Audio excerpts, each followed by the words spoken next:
और चलिए आगे बढ़ते हैं, काम की बात करेंगे। काम की बात में आज काम की खबर में बात करते हैं फास्टैग नियमों में कल से होने वाले बदलाव के बारे में।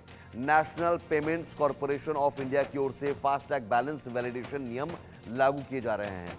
नए फास्टैग नियम 17 फरवरी 2025 यानी कि कल से लागू कर दिए जाएंगे और इसमें यूजर को अपने फास्टैग स्टेटस के बारे में ज्यादा एक्टिव रहने की जरूरत है।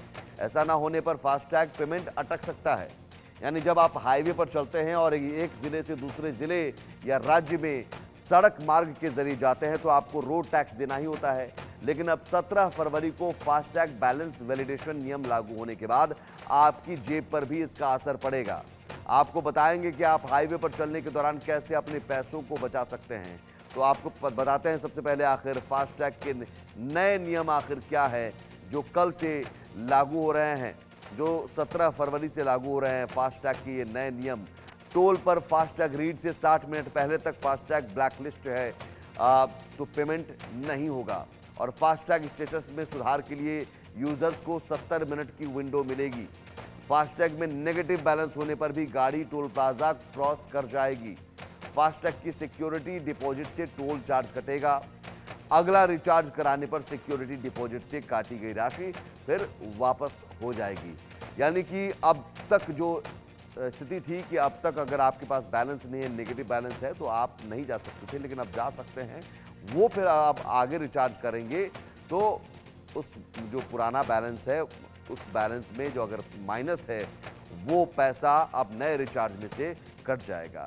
नए नियमों को आसान भाषा में अगर समझिए तो अब आपको अपने फास्टैग बैलेंस को मेंटेन रखना होगा। और इतना ही नहीं, आपको ये भी ध्यान रखना होगा कि अगर आप घर से या ऑफिस से निकल रहे हैं उस दौरान आपके फास्टैग में बैलेंस नहीं है तो आपको 1 घंटा पहले ही अपना रिचार्ज कर लेना है। कैसे फास्टैग को ब्लैकलिस्ट होने से आप बचा सकते हैं ये आपको बता देते हैं जल्दी से।